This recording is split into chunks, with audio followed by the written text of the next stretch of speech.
Oke, kita masuk ke chapter 8 dengan pembicaraan di sini patok duga atau benchmarking. Nanti kita akan jelaskan apa sih yang pengertian dari benchmarking ini ya.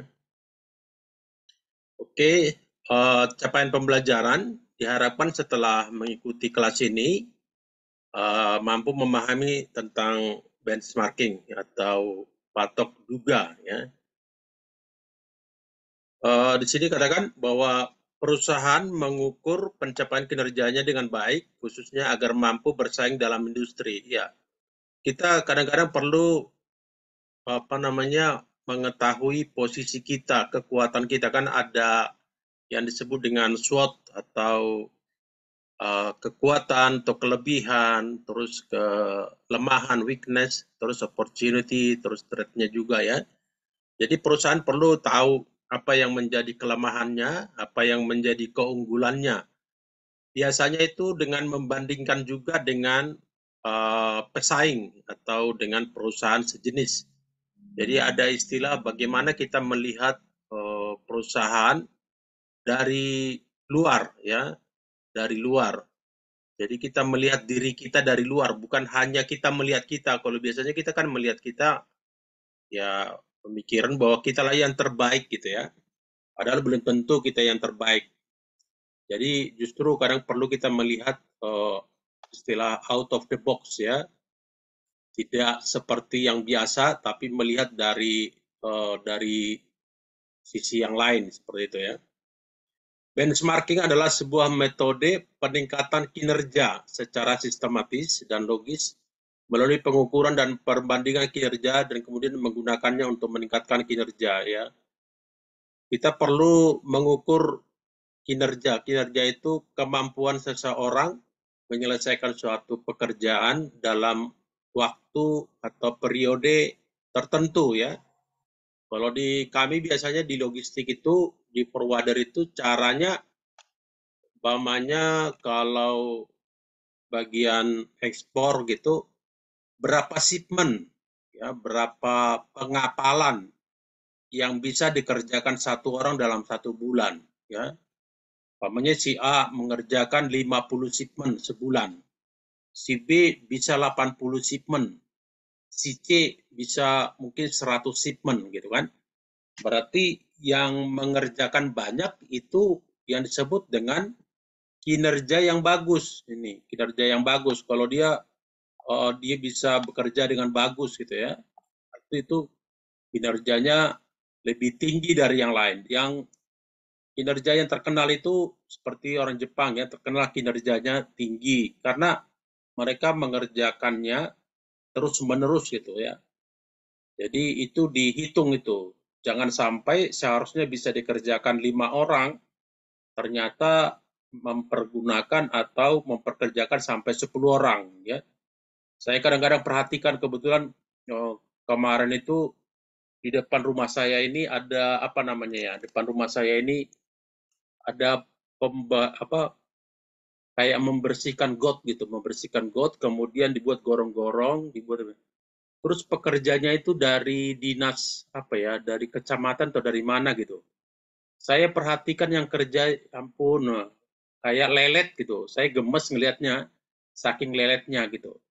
Jadi ketika ada orang umpamanya menggali pasir dari got itu untuk dibuang itu, satu orang yang menggali tapi menonton ada 4 orang gitu. Jadi ditontonin temannya, bukannya kerja kayak yang lain gitu ya.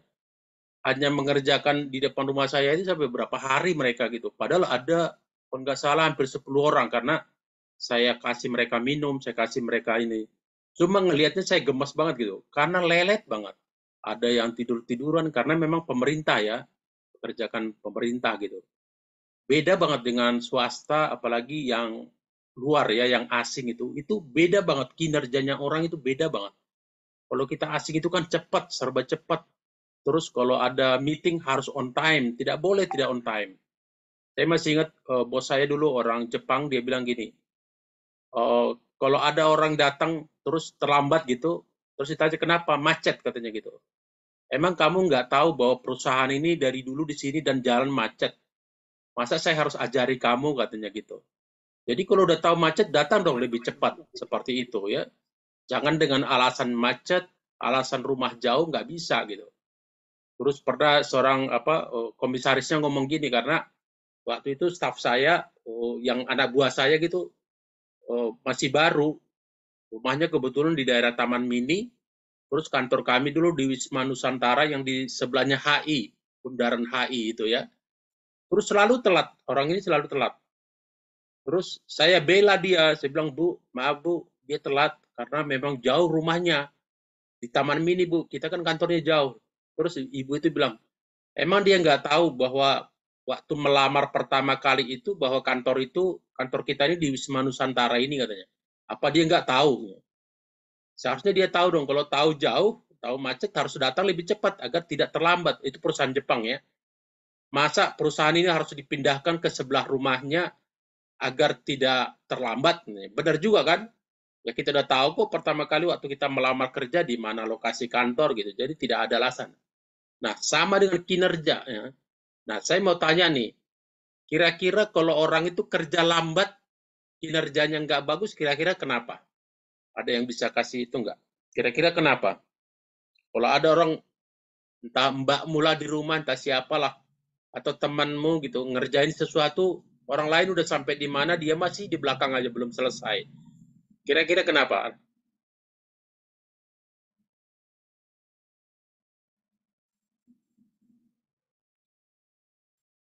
Halo? Kalau menurut saya malas sih dari orangnya itu, Pak. Ya, malas. Kebanyakan memang malas. Apalagi kira-kira? Kenapa orang terlambat menyelesaikan satu tugas gitu, kenapa? Selain malas. Daya tangkapnya kurang, Pak. Ya, daya tangkap. Ya, apalagi kalau kira-kira di kantor kenapa?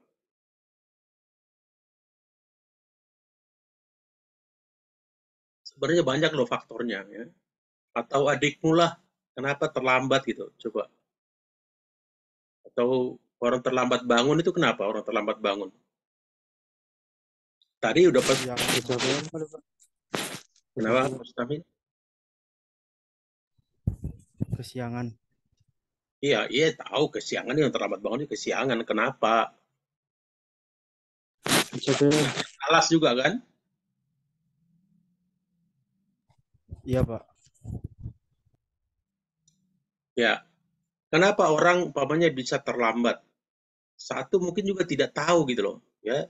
Di kantor umpamanya dibutuhkan umpamanya ada lowongan kerja, dibutuhkan bagian si ekspor yang berpengalaman. Ternyata yang dapat itu nggak berpengalaman dan tidak tahu backgroundnya apa gitu, yang mengerjakan nggak selesai-selesai gitu. Kayak UTS kemarin, saya nggak tahu ya, kalau UTS kemarin kan gampang-gampang. Ya, kalau nggak tahu kan ya gimana dia menyelesaikan. Nah, kalau dia tidak tahu apa yang harus kita lakukan, ya tentu ada pelatihan, ya, ada pendidikan atau training, ada juga pendampingan. Dia nggak paham, kita dampingi gitu. Saya punya anak buah itu, dia lulus dari UNJ ya, dari UNJ,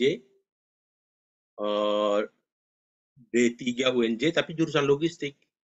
Dia enggak, tapi dia punya kemauan gitu, punya kemauan untuk belajar. Jadi kita dampingi gitu ya.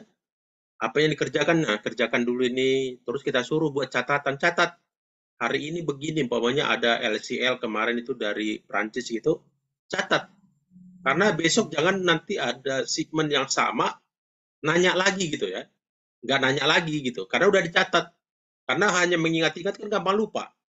Mending catat, oh LCL segmennya gimana? Oh mulai pertama komunikasi, nanti dapat dokumen, terus tujuan port destination apa, terus nanti BL-nya berapa lembar, terus nanti kapalnya apa, tibanya kapan, semua dicatat dulu gitu. Kalau nggak tahu dicatat, jangan malas. Ada orang yang malas dicatat. Nah, kalau malas, dipikir dia ingat, padahal pekerjaan lain kan banyak. Nanti ditanya hal yang sama, udah nggak paham lagi gitu. Jadi perlu, kalau kita memang daya tangkapnya kurang, catat. Sehingga nanti bisa kita ulang lagi, oh ini, ada pekerjaan yang sama lagi bisa kita kerjakan. Ya. Jadi banyak alasan kenapa orang tidak selesai. Orang lain bisa 10 selesai. Dia 5 aja nggak selesai, padahal gajinya sama. Iya kan? Ada orang yang bisa kerja 20, satu cuma 5, gajinya sama. Kan sepertinya tidak adil kan seperti itu gitu. Ya. Berarti ada sesuatu yang salah gitu. Nah, di mana salahnya? Yang tadi bisa malas, bisa orangnya tidak disiplin, bisa datang ke kantor orang jam 8 udah di mejanya masing-masing, dia baru jam 9 nongol. Orang belum istirahat dia udah merokok-merokok di luar. Ya, ada yang seperti itu. Belum istirahat udah merokok. Terus belum jam istirahat jam 12 dia udah keluar jam 11.30. Orang kembali kerja jam 1, dia jam setengah 2 baru datang ke kantor. Orang kembali dari kantor jam 7, jam 8 malam, dia on time jam 5 udah pulang. Ya jadi banyak atau tidak bisa kerja sama orang lain. Kalau dia nggak paham, nggak nanya orang lain. Kalau di kantor, kalau kita nggak paham, apalagi orang baru, tanya orang lain. Tanya yang lebih senior, yang udah tahu. Mungkin kita diomelin, tapi nggak apa-apa. Daripada salah gitu ya. Itu maksudnya di sini kinerja. Bagaimana kita bisa menyelesaikan pekerjaan dengan baik. Tidak selalu ada alasan untuk terlambat. Kita harus punya alasan untuk bisa menyelesaikan dengan baik, dengan on time, dan tentu berkualitas pekerjaannya. Jangan agar asal selesai tapi berantakan ya. Ada kan orang bisa masak tapi rasanya hancur kan, ada yang seperti itu ya. Tapi bagaimana bisa mengerjakan sesuatu pekerjaan dengan berkualitas, dengan waktu yang tepat, bahkan kalau bisa itu membuat customer itu happy gitu ya. Customer happy, kalau customer itu senang, lain kali dia akan datang lagi ya. Oke, best practice-nya atau best practice ini operasionalnya lah, pekerjaannya ya. Merujuk pada praktik bisnis yang dilakukan dengan sangat baik melebihi apa yang dapat dilakukan perusahaan lain ya. Jadi tidak cukup ada istilahnya itu good not enough gitu loh. Bagus itu tidak cukup ya.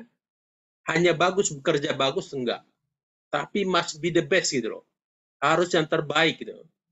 Makanya saya kadang-kadang terus terang aja gitu melakukan nyuci mobil gitu ya. Tidak cukup cuma bersih, harus sangat bersih gitu. Saya selalu di kantor saya bilang melayani customer ya, karena kan customer di logistik ini kan yang paling dibutuhkan kan pelayanan ya, how to serve the customer gitu ya. Saya bilang kalau bisa buat servisnya terbaik, nggak usah terbaik di dunia, terbaik di Asia aja dulu gitu ya. Jadi kita buat seperti itu, kita motivasi agar memberikan servis. Jangan karena customer marah ya kita ikut-ikutan marah, nggak ada gunanya ya. Mungkin kita bagus berdebat, tapi customer pergi buat apa? Kalau customer nggak ada kan karyawan nggak bisa gajian, dari mana duitnya kan? Jadi semua itu harus dibuat agar ya apa yang menjadi produk kita, apa yang menjadi pekerjaan kita bisa selesai dengan baik. Ya, sangat baik melebihi apa yang dilakukan perusahaan lain. Jadi harus lebih baik dari perusahaan yang lain ya. Kalau hanya sama-sama enggak, itu tidak cukup gitu ya. Harus lebih baik dari perusahaan yang lain. Kalau tidak nanti ya perusahaan lain itu juga akan berpindah, akan menggunakan jasa orang lain. Jadi kita harus memberikan kesan yang terbaik itu kalau ingin perusahaannya maju ya. Dengan kata lain, tidak ada perusahaan lain yang melakukan lebih baik ya. Best practice dapat diraih melalui inovasi ya. Ya, kalaupun servis kita baik, tapi sistem kita jelek bagaimana coba? Umpamanya kita punya servis kita bagus, pelayanannya bagus, komunikasinya bagus, tapi umpamanya mobil yang kita jual ternyata tidak bagus, ya tidak itu juga kan? Tidak ada gunanya, karena di sini katakan perlu ada suatu inovasi ya. Inovasi di bidang jasa itu bagaimana ya? Yaitu bisa menyambungkan antara si shipper atau antara eksportir dengan konsaini, dengan gudang, dengan agent, dengan pihak-pihak yang lain ya. Jadi itu melalui inovasi ya. Inovasi sesuatu yang baru ya. Mungkin kita juga bisa lihatlah sekarang motor udah rata-rata yang matic ya. Dulu kan jarang matic, Bahkan dulu nggak laku Matic, katanya kalau rusak susah diperbaiki, macam-macam lah ya.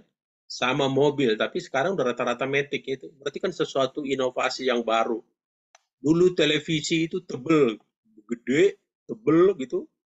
Tapi sekarang udah pipih ya, udah tipis gitu ya. Dulu laptop nggak ada, adanya komputer gitu kan, yang besar gitu. Tapi ada inovasi terus berjalan. Handphone dulu itu gede banget tuh, handphone. Namanya bukan handphone, mobile phone ya. Jadi untuk di mobil khususnya, jadi mobil itu jalan itu gede banget, bisa pokoknya kayak batu besar gitu. Tapi sekarang kan udah dengan Android udah tipis. Nah besok-besok pasti ada lagi yang lebih canggih ya, dengan inovasi-inovasi yang baru ya. Banyak sekali inovasi yang dilakukan dan diterapkan oleh banyak perusahaan di mana saja ya. Ini seperti persaingan, bahkan seperti perang juga ya, untuk inovasi-inovasi yang baru. Siapa yang bisa berinovasi ya, dari ojek pangkalan jadi Gojek, itu kan inovasi ya. Dari taksi biasa jadi taksi online atau Gokar seperti itu kan sangat berbeda gitu kan. Itu inovasi ya, inovasi. Kita nggak tahu inovasi apa lagi yang nanti setahun lagi, 2 tahun lagi. Kalau sekarang kita handphonenya biasa seperti ini Android, entar lagi udah ada, pasti ada yang baru lagi yang akan keluar seperti itu. Terus berinovasi selama manusia itu masih hidup, pasti ada inovasi baru. Apalagi sekarang banyak perusahaan membuat R&D ya, Research and Development. Jadi ada departemen khusus untuk mengembangkan suatu produk, suatu jasa gitu. Seperti yang saya bilang dulu, buat PEB dulu kan diketik satu-satu, ada pokoknya 200 item itu PEB itu diketik 200 kali diketik. Dengan ada sistem baru gitu bisa langsung di copy paste, itu tinggal cek langsung jadi gitu ya. Itu banyak inovasi. Seperti di printer juga kan, print dulu besar gede gitu, sekarang printer udah kecil-kecil, bisa dibawa ditenteng kemana-mana seperti itu ya. Karena banyak mencapai best practice di dalam satu industri, sebaiknya kita melihat keluar dinding perusahaan ya, out of the box saya bilang tadi ya, untuk melihat apa yang sesungguhnya yang terjadi. Dalam modul ini akan dibahas tentang benchmarking, yang merupakan salah satu metodologi yang membantu untuk melakukan seperti itu, benchmarking, mengukur proses. Nah, saya mau tanya nih, kalau di bidang minuman lah ya, minuman, bisa nggak kalian bandingkan, umpamanya ada Aqua ya sekarang ya, Aqua itu kan seperti market leader atau pemimpin pasar untuk minuman-minuman dari air seperti itu. Bisa nggak kalian kira-kira kalau dibandingkan dengan yang lain, kenapa Aqua itu bisa lebih diterima oleh masyarakat, lebih laris lah gitu, kira-kira kenapa?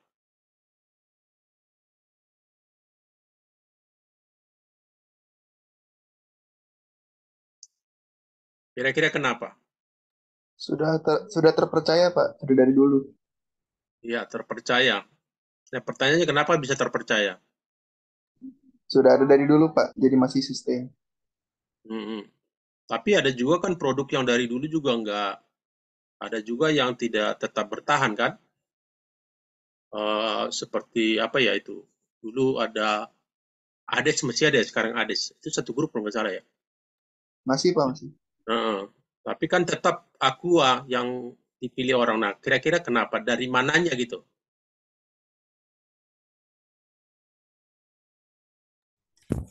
Kualitasnya mungkin Pak. Kualitas.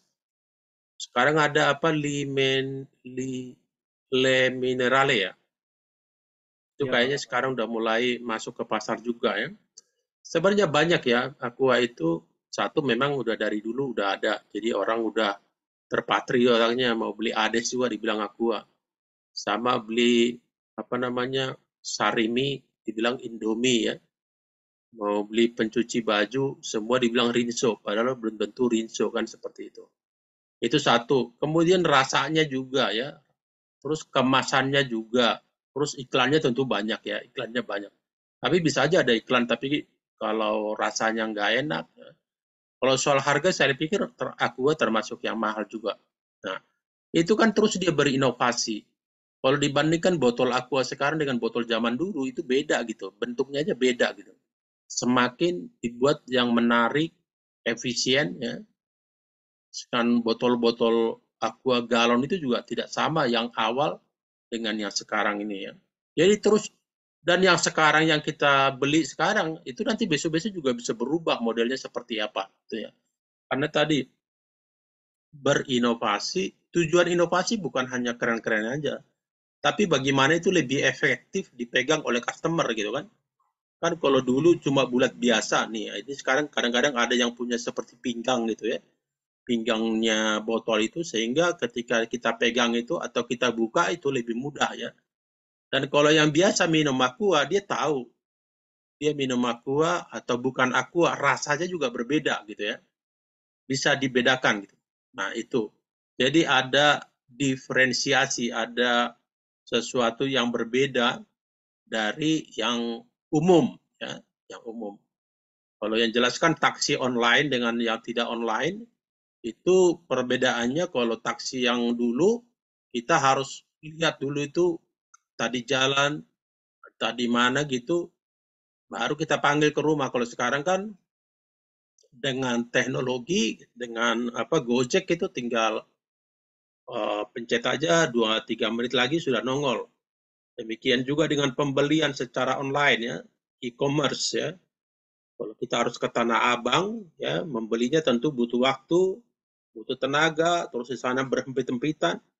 Nah, sekarang ada bisa belanja online dengan harga yang tetap kompetitif karena providernya itu banyak gitu ya, e-commerce itu banyak, nggak hanya satu. Kalau satu kan mungkin monopoli ya, tapi itu banyak ya.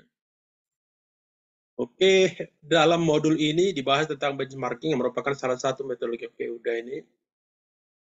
Benchmarking mengidentifikasi best practice. Apa sih yang paling bagus digunakan?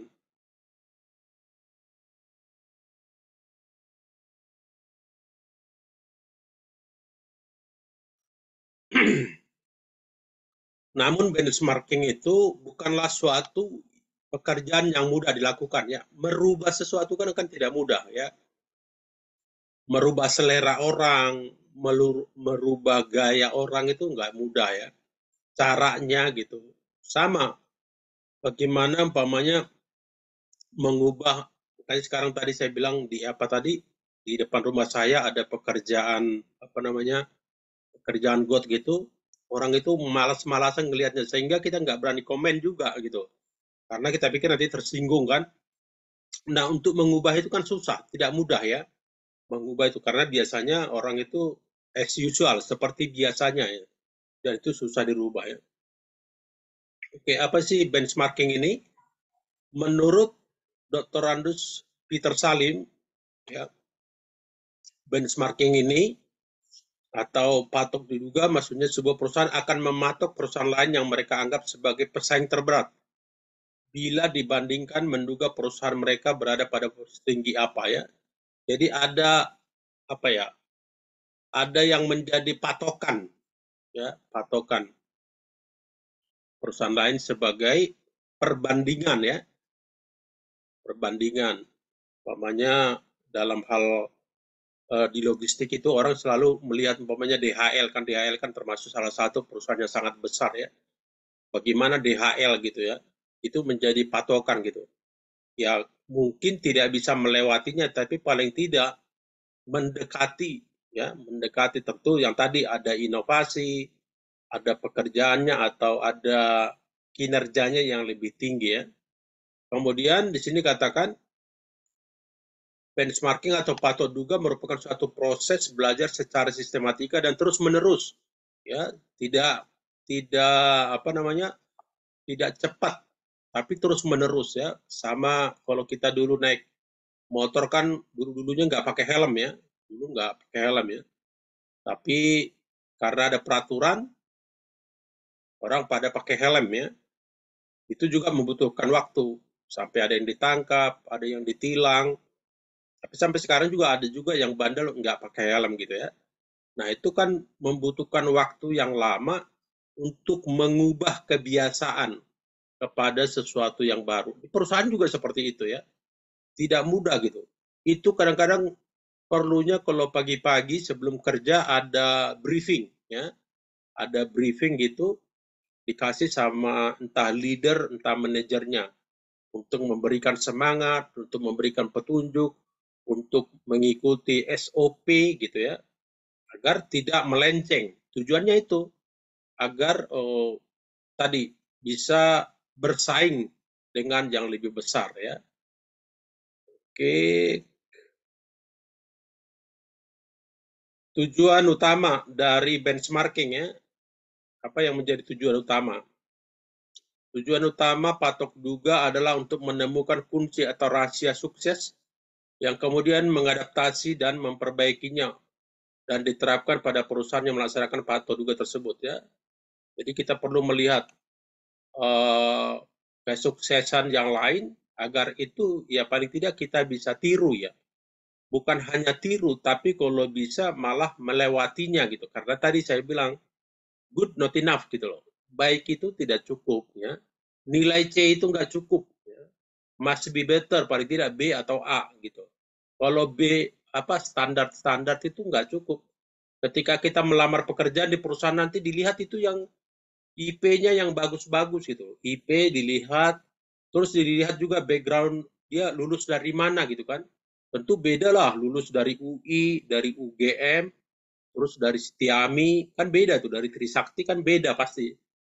Nah, dari situ kita harus membuat satu patokan atau sebagai tolok ukur ya, tolok ukur bagi kemajuan perusahaan ya. Patok Duga membutuhkan kesiapan fisik dan mental ya, secara fisik karena membutuhkan kesiapan sumber daya ya. Tadi manusia-manusianya atau sumber dayanya juga harus diberikan training ya. Kalau tidak bisa menyelesaikan pekerjaan dengan baik. Kalau udah di training masih salah, udah di training masih terlambat ya, berarti itu ada yang salah. Mungkin orangnya memang tidak kapabel gitu, tidak mampu gitu ya. Makanya ada istilah ya kalau nggak bisa dipromosikan ya mungkin diganti dengan orang lain gitu ya. Jangan sampai kita capek hanya mentraining satu orang terus menurut contohnya nggak ada kemajuan, itu hanya capek ya. Oke. Sementara analisis persaingan meliputi perbandingan antara produk pesaing dengan produk yang dihasilkan perusahaan ya. Patok Duga atau benchmarking jauh lebih dari itu, yaitu membandingkan bagaimana suatu produk direkayasa, diproduksi, didistribusikan, dan didukung ya. Itu antara analisis persaingan dengan benchmarking ya. Sini ada perbedaannya. Benchmarking atau Patok Duga perbedaannya dengan analisis persaingan ya. Kalau benchmarking itu di sini katakan melihat pada proses ya. Prosesnya bagaimana gitu. Mau ke Bandung, mau lewat Puncak atau mau lewat Cipularang. Secara umum udah pasti lebih cepat lewat dari Cipularang kan. Karena dia ada tol. Kalau Puncak kan masih jalan biasa yang mungkin masih banyak yang macet gitu. Walaupun kadang-kadang lewat Cipularang juga macet ya. Jadi proses, tapi biasanya kalau proses itu juga ada yang kadang-kadang kita lihat prosesnya udah bagus gitu. Kayak kalian pokoknya ke kampus ya, dari kantor apa dari rumah ke kampus. Mungkin awal-awal hanya dengan jalan yang biasa gitu. Lama-lama tahu dia jalan-jalan yang shortcut, yang memotong, yang bisa lebih cepat sampai di tujuan. Nah, sementara analisis persaingan adalah pada hasil. Biasanya kalau bos-bos itu CEO, direktur, owner, pemilik itu lihat hasil, prosesnya nggak peduli dia, ya. Tapi biasanya kalau prosesnya bagus ya hasilnya bagus gitu ya. Kayak main bola gitu, Indonesia banyak kemarin U17 gitu ya.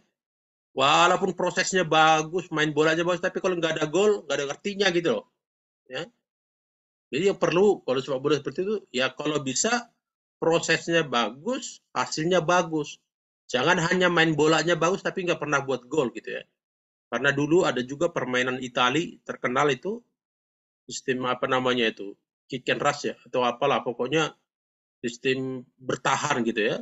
tapi bisa menggolkan. Memang permainan tidak bagus, tapi hasilnya bagus ya. Nah, di sini kalau patok duga itu lihat prosesnya, di sini tentu prosesnya ini ada nanti mulai A sampai Z, mulai open file sampai close, siklusnya ya. Kemudian ini hasil. Kemudian patok duga memeriksa bagaimana sesuatu ya, how ya, bagaimana. Sementara di sini analisis persaingan di sini memeriksa apa yang telah terjadi dan dikerjakan ya.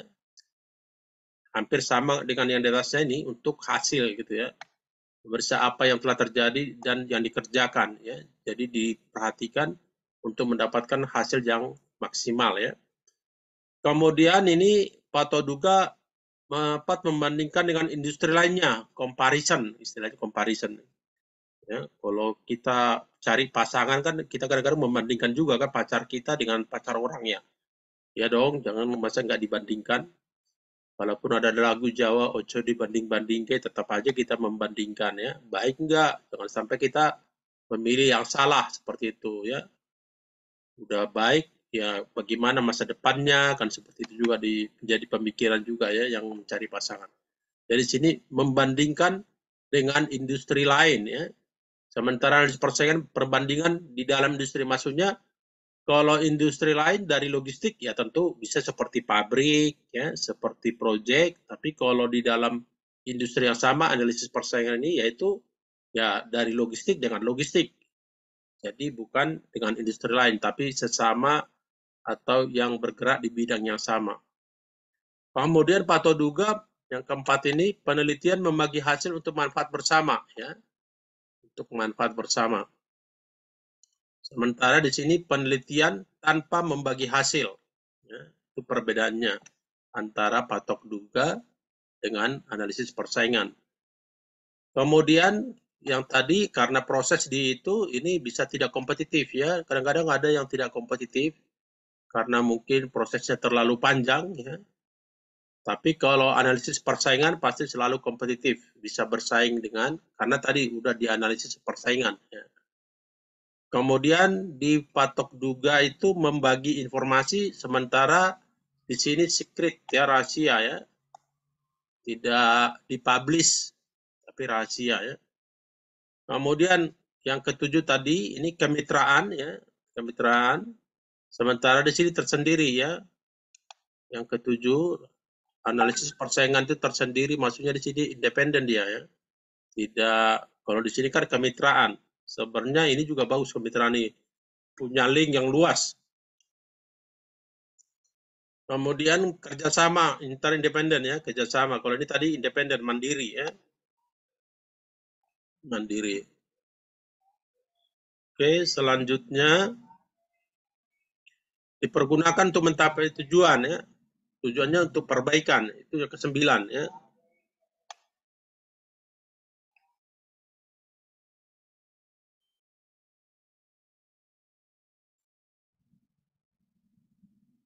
Kemudian di sini dipergunakan untuk memeriksa persaingan ya, kompetitor.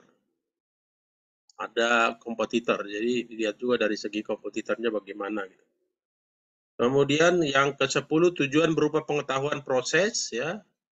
Jadi selalu di dalam proses ini selalu pertanyaan, pasti ada dalam bahasa Inggris bilang there is the room to develop, selalu ada ruangan atau selalu ada kesempatan untuk memperbaiki diri gitu, memperbaiki.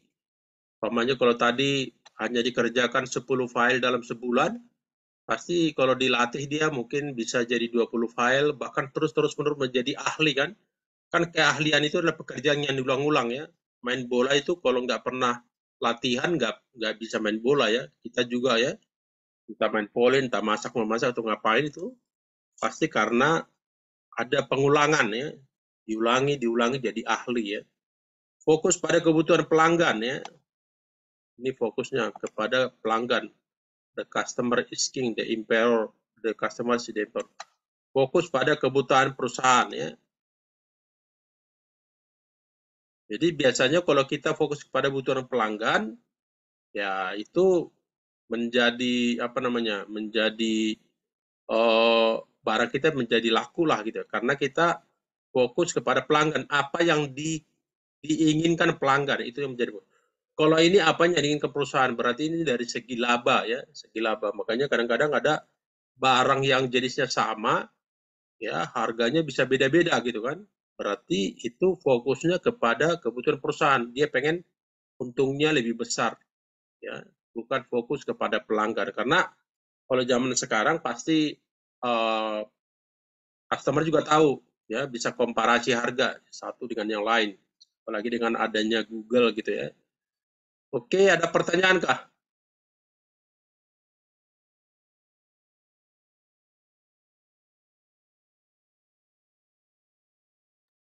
Tidak ada, Pak. Ngantuk ya? Tidak ada, Pak. Ada ya.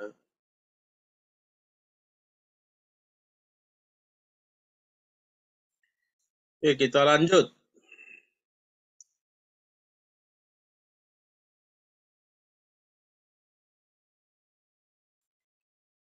Dasar pemikiran ya, untuk perlunya patok duga ya.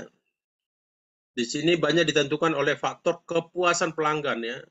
Makanya kita perlu mengetahui apa sih yang bisa memuaskan pelanggan. Biasanya kalau pelanggan wanita itu kan maunya harganya murah, kan seperti kalau pria nggak selalu seperti itu ya. Kadang-kadang kalau kualitasnya udah bagus, nggak apa-apa harganya lebih mahal ya. Tapi kalau wanita biasanya, apalagi kalau ada diskon, ada promosi, dapat bonus, dapat kupon berhadiah, nah itu biasanya diburu gitu ya. Bagaimana kita bisa memberikan kepuasan kepada pelanggan ya. Kadang-kadang di servis-servis kita di logistik kepada pelanggan itu mungkin aja 1-2 ada yang salah, iyalah pasti ya, nggak mungkin nggak ada yang salah, nggak ada yang terlambat, nggak ada yang ini, karena tidak ada yang sempurna kan. Tapi selama tidak terlalu meningkat, makanya ada selalu evaluasi